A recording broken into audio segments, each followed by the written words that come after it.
Quero vos convidar, por gentileza, abra na palavra do Senhor Jesus, na epístola de Paulo aos Gálatas, capítulo de número 6, verso 17.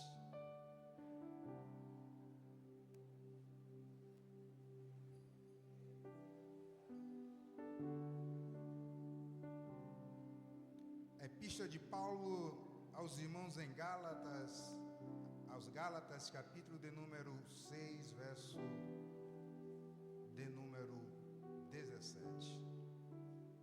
Sou grato a Deus, irmão, por essa oportunidade que mais uma vez Ele nos concede em aqui estar neste domingo. Eu não sei se eu parei para estudar um pouco, e já no meu quarto lá estava um calor, aqui está um calor, não sei se é só para mim, mas o que eu sei é que isso é temor de Deus. E eu sei que Deus tem uma palavra para nossas vidas, e eu creio que Ele vai continuar a falar em nossos corações. Quando eu me sinto nervoso assim, mais do que o normal, eu acho isso uma maravilha. É sinal de que Deus está ouvindo as minhas orações ou as nossas orações. Uma certa feita alguém dissera à luz da Bíblia que Ele cresça e que eu diminua. Epístola de Paulo aos irmãos em Galáxias, capítulo de número 6, versículo de número 17. A versão que eu tenho em mão diz assim: quanto aos mais, ninguém me amoleste, porque eu trago no meu corpo as marcas de Jesus. Vamos ler mais uma vez.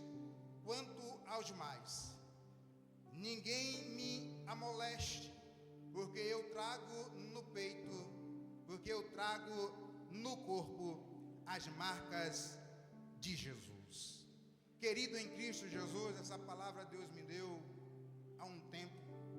Eu confesso que desembarquei anteriormente, parei para estudar um pouco, embarquei mais uma vez, ficava falando lá, estudando um cadinho. Após ter do culto desta manhã, da manhã profética, cheguei em casa, comi o grude, como alguns dizem na Bahia, ou chap-chap. E alguém pergunta: o que é chap-chap?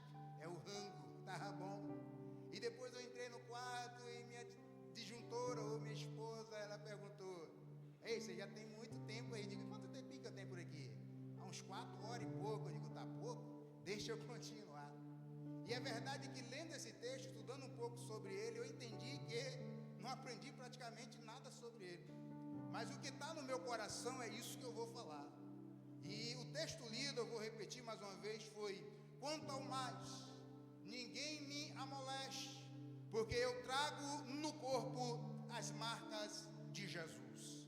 Uma outra tradução diz: ao demais irmão meu, não me inquiete, porque eu trago no corpo as marcas de Cristo Jesus. Esse capítulo aqui da Epístola aos Gálatas é o último capítulo e o penúltimo versículo. É verdade que a partir do capítulo 1 dessa epístola, eu prestei atenção lendo muito devagar.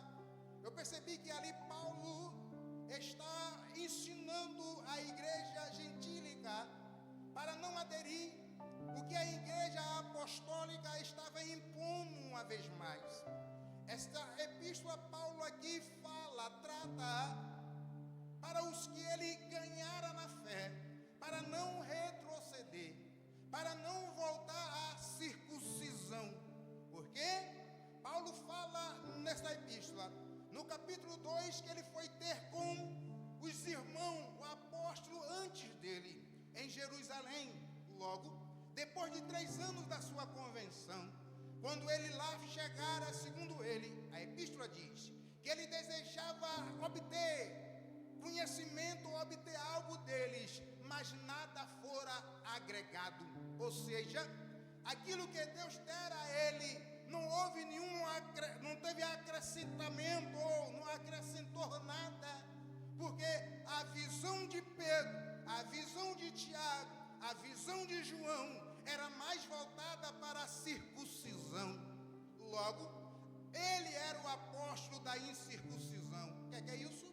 Logo ele está dizendo, quando Tito chega lá, a história diz que ele é persuadido para se fazer a circuncisão Paulo toma a palavra e diz: não se faz necessário, uma vez que chegar a Deus, não é mais necessário circuncidar, porque a circuncisão servira só de alho, servira só de ponte, servira só de base para apontar para Jesus, que é o nosso Senhor.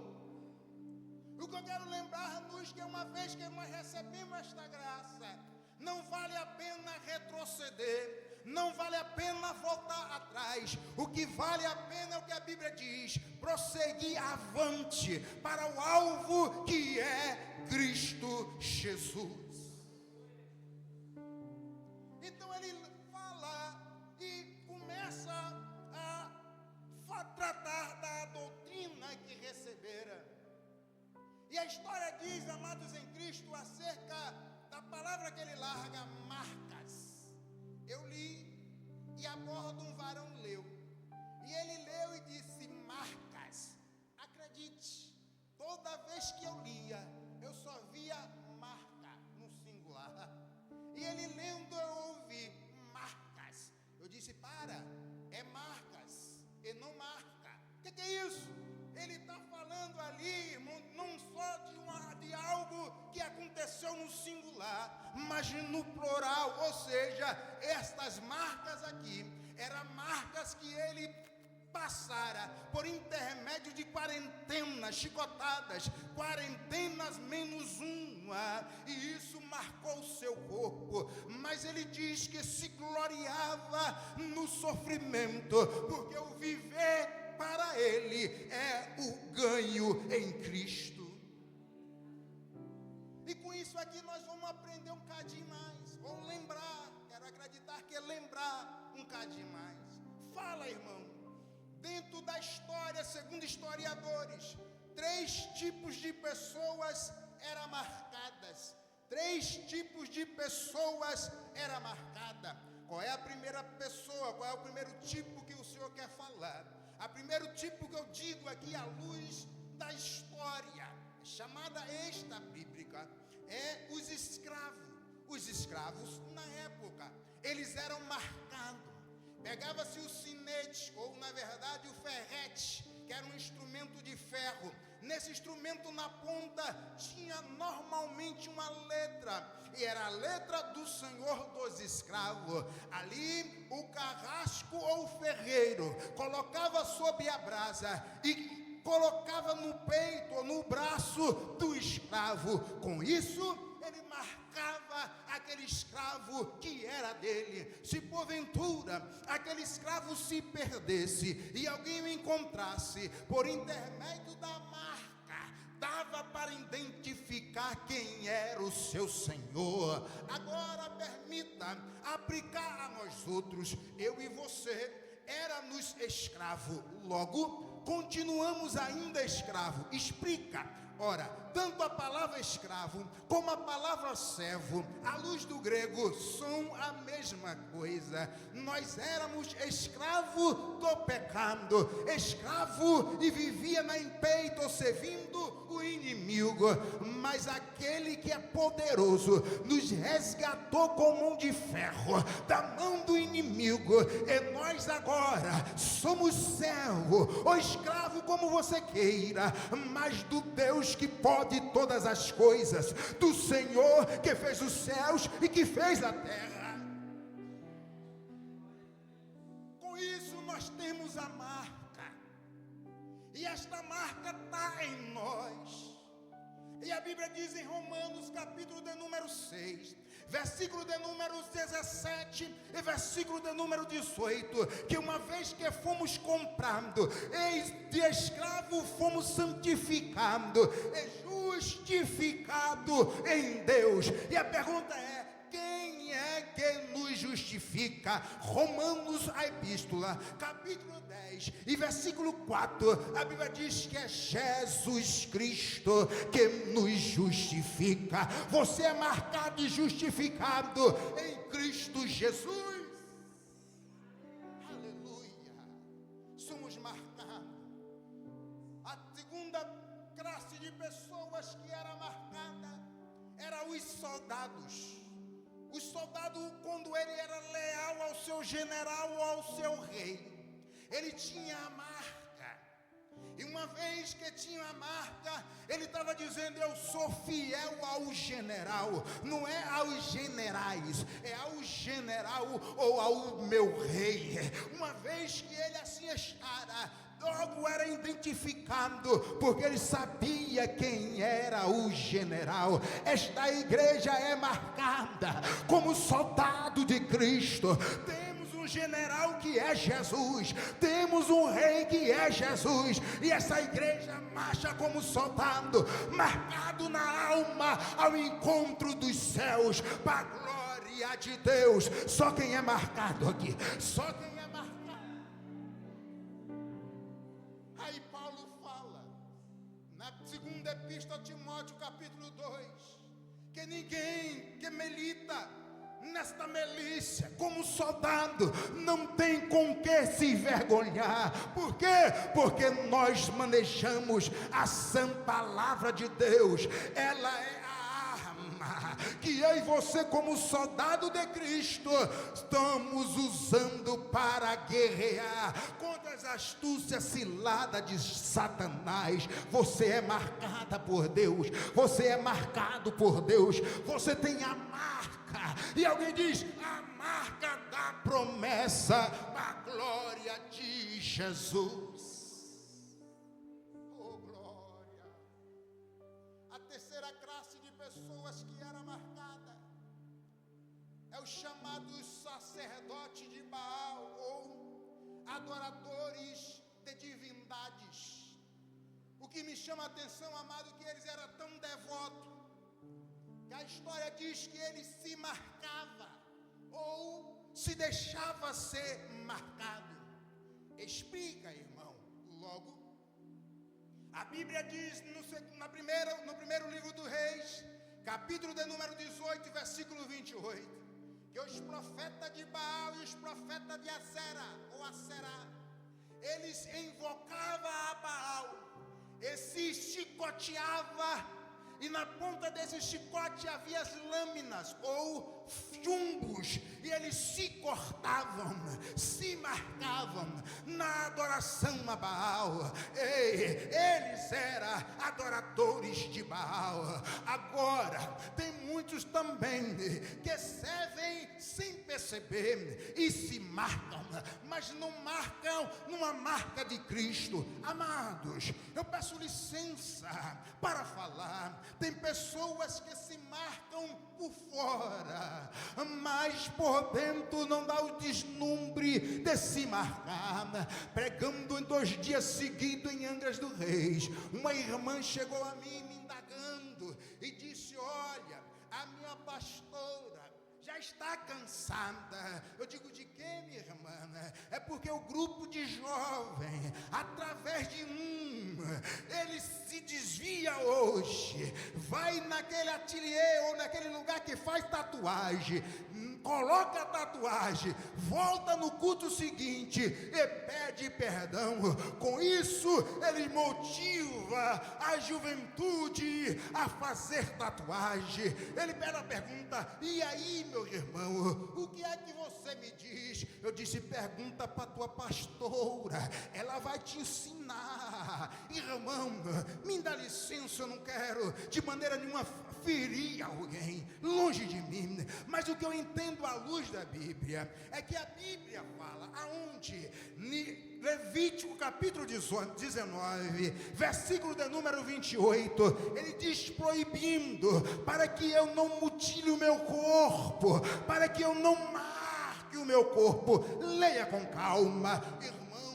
A pessoa que veio a Cristo e já tem tatuagem, é normal, porque a Bíblia chama de tempo de ignorância. Uma vez em Cristo, uma vez em Deus, já não pode fazer mais a sua própria vontade, mas sim a de Deus. Porque quando eu faço a minha própria vontade, eu estou dizendo: eu sou o meu Senhor, eu me mando, eu me dirijo, eu caminho do jeito que eu quero, porque eu não sou servo, mas em nome de Jesus, aqui tem um dono, dono, aqui tem o Senhor, aqui quem manda é o rei, aqui quem fala é o rei, e o rei está dizendo: anda nos meus trilhos, anda no meu caminho, anda na minha palavra, anda no meu caminho e sereis perfeitos. Aleluia. Os adoradores, devotos às suas entidades, se marcavam de tudo quanto era jeito, mas os adoradores de Deus também são marcados. E qual é a marca, evangelista Giovão? Epístola aos Efésios, capítulo de número 1, versículo 13. A Bíblia diz que uma vez ouvido a palavra da verdade, escrito nela, foste selado com o Espírito da promessa, o qual a Bíblia diz: a hora vem, e já chegou, em que os verdadeiros, tem verdadeiro aqui, tem verdadeiro, os verdadeiros adoradores adorarão o Pai em espírito e em verdade. Deixa eu ver os adoradores aí, deixa eu ver, você é adorador de Deus. Oh, aleluia, aleluia, aleluia, marcados, todos em Cristo é marcados. E eu estava lendo e Deus disse: leia lá onde? Segunda carta aos Coríntios, se quiser acompanhar por favor, segunda carta aos Coríntios, capítulo 7, versículo 5, a Bíblia diz que uma vez que Paulo juntamente com Barnabé atravessa a Macedônia, ele diz que a luta, as marcas não diminuíram, pelo contrário, tornaram-se pior. E ele conclui dizendo no versículo, qual versículo? Segunda carta de Paulo aos Coríntios 7, versículo 5. E houve lutas internas, o versículo diz, e luta interna, como tremores. Eu e você, irmãos em Cristo, enquanto vida tivemos e morarmos nesta terra, é luta que vamos atravessar, mas o bom é que não estamos atravessando sozinhos, nós estamos atravessando com o grande general, aquele que é o teu Senhor, aquele que é o teu protetor, aquele que te guarda, aquele que te protege. Você não está sozinho, você não está sozinha, você tem a marca de Deus, a marca de Cristo. Você tem, deixa eu ver se tem, deixa eu ver, Deus está conosco, aleluia. Esses tremores, Paulo se gloriava em Cristo, Paulo se maravilhava em Cristo, porque ele tinha como vanglória ou como glória. E é nessa epístola que ele diz: eu me gloreio em Cristo. Ele é tão extraordinário que ele se gloriava nas tribulações. Quando ele, uma vez preso no físico, em cadeias, ele chega a dizer: eu estou preso, mas a palavra de Deus não está. E o que quer dizer com isso? É que porventura você está sendo marcado por algumas percas, ou por algumas calúnias, não sei, por prova em A, B, ou sei, não sei. O que eu sei é que isso é um processo, e todo processo tem uma caminhada, e a caminhada é sucesso lá na frente, porque Deus, Ele não nos enganou. Ele está dizendo: no mundo tereis lutas, no mundo tereis marcas, mas estas marcas vai apontar eu em você. Quem acredita tem marca de Deus na tua vida. Tem marca de Deus, e através dessas marcas você é marcado também. Prova, Ezequiel capítulo 9, versículo 3. A ordem de Deus nos versículos anteriores foi que aquela hoste de anjo ia matar todos aqueles moradores. E nesse capítulo, qual? Ezequiel 9. A Bíblia diz que Deus dissera: não poupa a ninguém, mata velho, mata criança, mata mulheres, mata todos. Mas no versículo 3 ele diz: ao homem que tinha o tinteiro sobre os seus cintos, sobre os seus lombos, marcai aqueles que estão clamando contra a profanação do templo, marca eles, protege eles, livra eles, porque eles eu irei te guardar. Se você não está a favor do que o mundo apresenta, você está marcado por Deus, você tem um diferencial por Deus. Deus está dizendo: eu te marquei, eu te marquei, eu te marquei, eu te marquei. Diga para você mesmo: como é que eu digo para mim mesmo? No seu coração: eu sou marcado, eu sou marcado, eu sou marcado por Deus. Aleluia, Senhor, me dá graça. Aí eu estava lendo bem devagarzinho e eu fiz um esboço. Lembrei do tempo que eu fazia seminário. Aí não consigo acompanhar, mas Deus está nos dando graça. Eu disse: Senhor, depois daí, ele disse: tem sinais e tem marcas. Tem sinais que eu vejo de longe e apresento de longe, e tem marca que eu vejo de perto e apresento de perto. Onde é que está isso, meu irmão? Êxodo capítulo 12, versículo 13. Coloca sobre os umbrais da porta a marca do sangue do cordeiro, porque à meia-noite Deus iria passar, o anjo da morte iria passar, porque Deus o mandara. Mas quando tivesse a marca, o sinal do sangue que você tem, que eu tenho, essa igreja tem, toda a tribulação irá passar por cima, irá passar adiante, não irá te tocar, não irá permitir que você viesse ser atingida. Por quê? Por causa do sinal, por causa da marca do sangue. Alguém diz: irmão, o texto diz sinal. Eu digo: é verdade, porém há uma vez que o sangue fora colocado, depois de seco, você há de concordar comigo, depois de seco ia ficar como marca, ia ficar como marca. E essa marca é a pessoa de Jesus na nossa vida. Este sangue é tão poderoso que se você na presença, cheio da marca de Deus, quando se apresentar e alguém vier contra você, irmão André, ele vai ser impactado, porque você só precisa falar: há poder no sangue de Jesus, há poder no sangue de Jesus. Quem ainda acredita? Quem ainda acredita?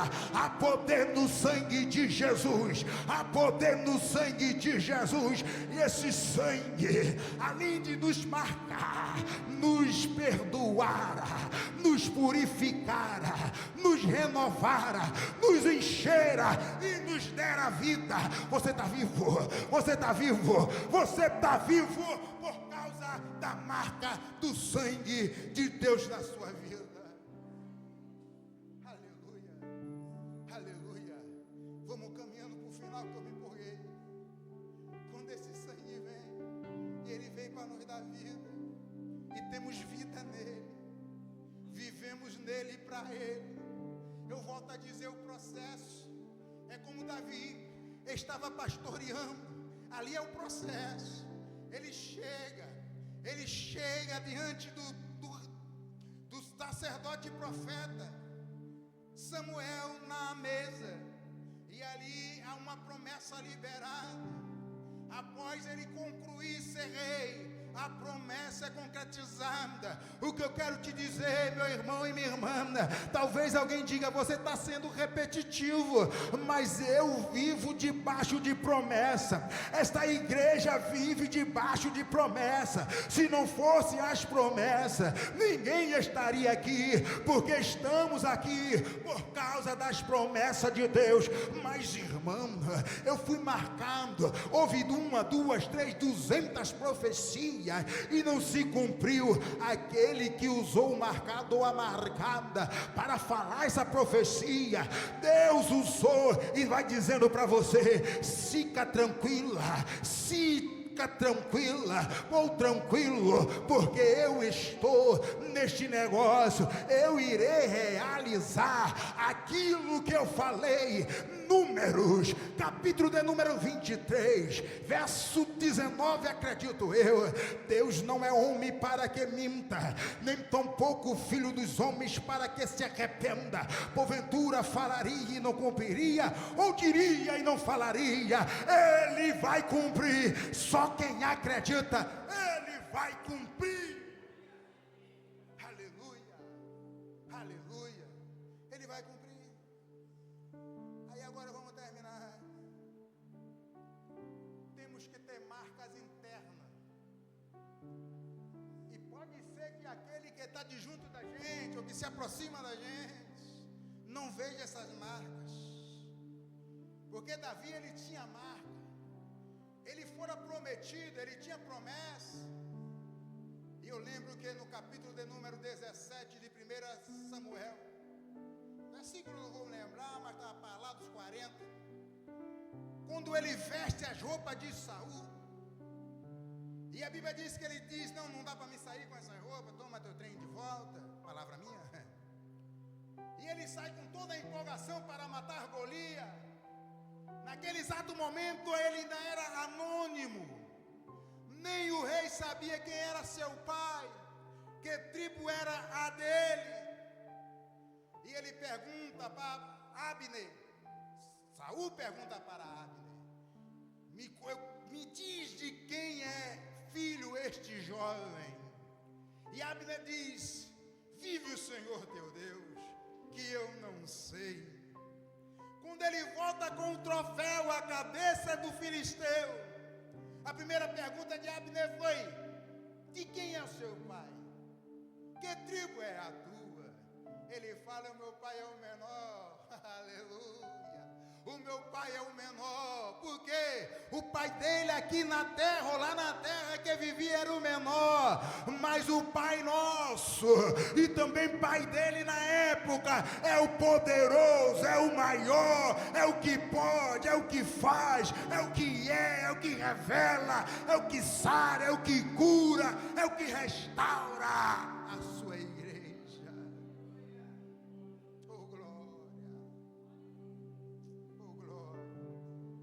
Eu termino aqui, me dá 2 minutos. 2 de marinha normalmente é quase que 10, tá?